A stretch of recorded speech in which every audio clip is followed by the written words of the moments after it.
Stop. Before we start, there is an actor in this film who was dying of cancer during every single day of filming. He smuggled a gun into his hospital room 10 days after he wrapped his final scene and shot himself through the heart. That's not the darkest fact in this video. The darkest fact is why he had cancer in the first place. From Russia with Love, 1963. 60 Years of Secrets. You're not ready for all of them. Fact 1. The reason this film exists at all? A book review. In Life magazine. 1961. Kennedy lists his 10 favorite books. Fleming's novel is on the list. Broccoli and Saltzman see the numbers and immediately choose it as the follow-up to Dr. No. Now here's where it gets strange. November 20th, 1963. Kennedy watches a private screening at the White House. 2 days later, Dallas, the motorcade, the shots. It was the last movie he ever saw.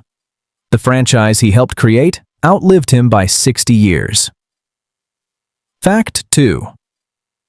The most iconic device in Bond history wasn't in the script. It was invented in the editing room because the film wasn't working. The original cut was a mess.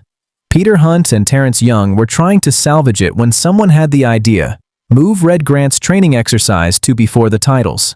That was it. That was the pre-title sequence. Every Bond film since opens that way. Not because it was planned, because two people were trying to fix a failure. One edit. 60 years. Fact 3.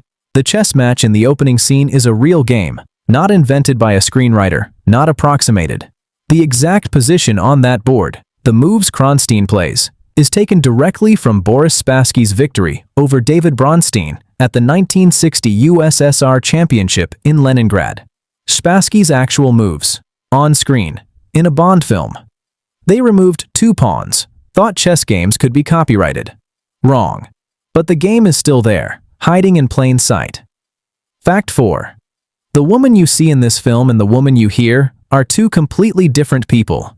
Daniela Bianchi, beautiful, perfect casting, spoke almost no English, delivered every line phonetically with a heavy Italian accent. Terrence Young knew it wouldn't work. British actress Barbara Jefford was brought in quietly and re-recorded every single word of dialogue in post-production.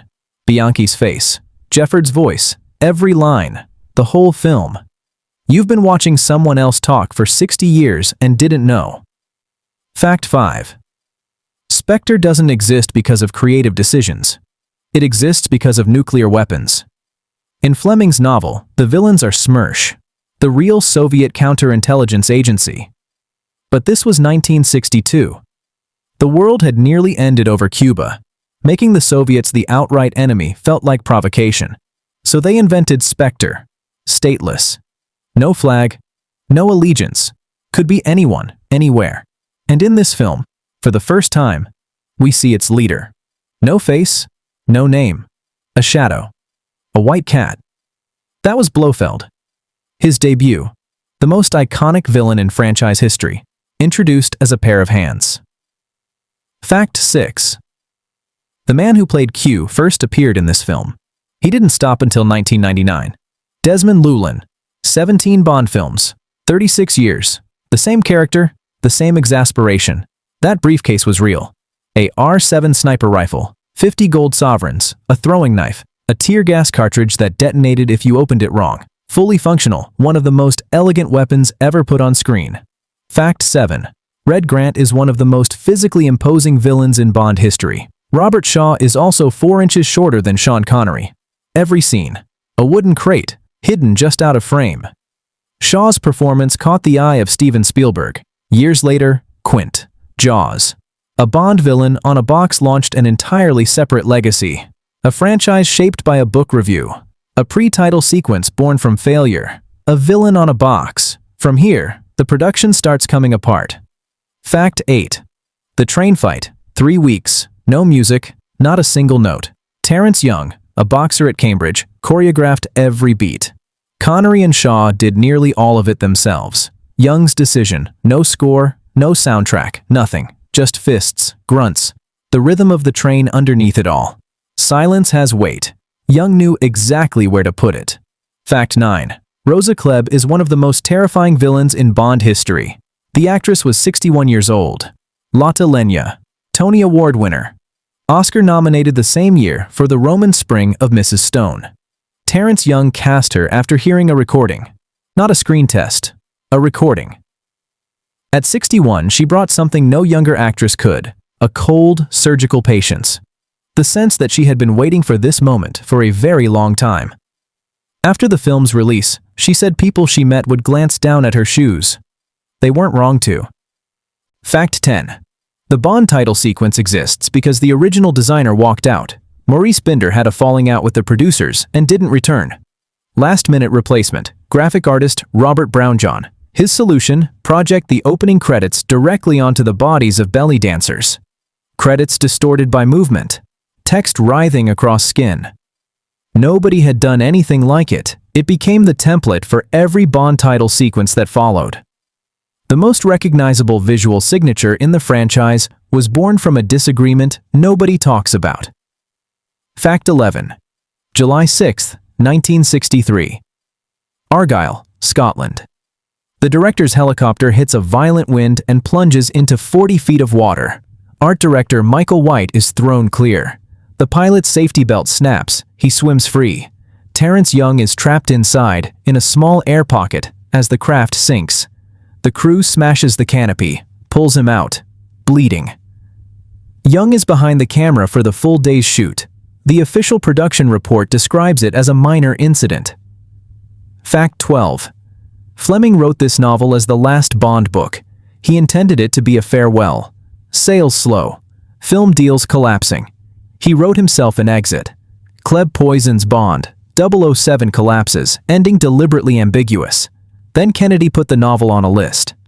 Sales exploded. Film deal materialized. Bond survived. Fleming brought him back in the next book. The most profitable franchise in film history almost ended because a man was tired. Fact 13.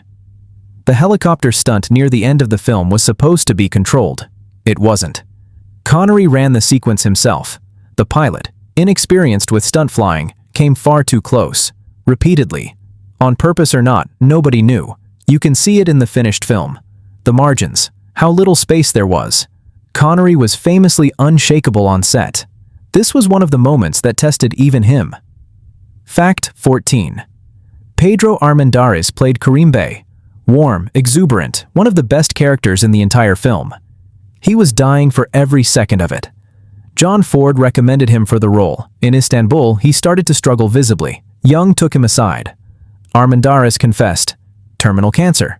But he begged to continue. He needed the salary. For his family. Young rearranged the entire production schedule. June 8th. Armendáriz wraps his final scene. June 18th. Lying in a hospital bed at UCLA Medical Center, he smuggles a gun into the building and shoots himself through the heart. He was 51. The film opened 4 months later. Fact 15. One day after Armendáriz finished, June 9, 1963, Terrence Young threw a farewell party at his London home. Ian Fleming came. 2 dying men in the same room. Armendáriz with cancer. Fleming with heart disease. 14 months left. They'd met in Istanbul and immediately liked each other. At the party, they sat on a couch together and talked about Hemingway, who had chosen to end his own life rather than face a terminal decline. Neither man said much after that. Neither man saw what the franchise would become. Fact 16. Here's the part that makes everything worse. Armendáriz's cancer was almost certainly not bad luck. In 1956, The Conqueror, filmed in Utah, directly downwind of Nevada's nuclear test sites. Within 25 years, 91 of the 220 cast and crew developed cancer. John Wayne, Susan Hayward, Agnes Moorehead, 46 died. Armendáriz was one. His performance in From Russia with Love, the warmth, the humor, the sheer life of it, was given by a man whose body had been carrying that damage for 7 years. He didn't know. Or maybe, by then, he did. A franchise built on a book review, a pre-title sequence invented to save a failing cut, a director who drowned and kept filming, and an actor who gave everything, because someone else had already taken it. $12.5 million worldwide, most popular film at the British box office in 1963. Critics called it uneven. They weren't watching the same film.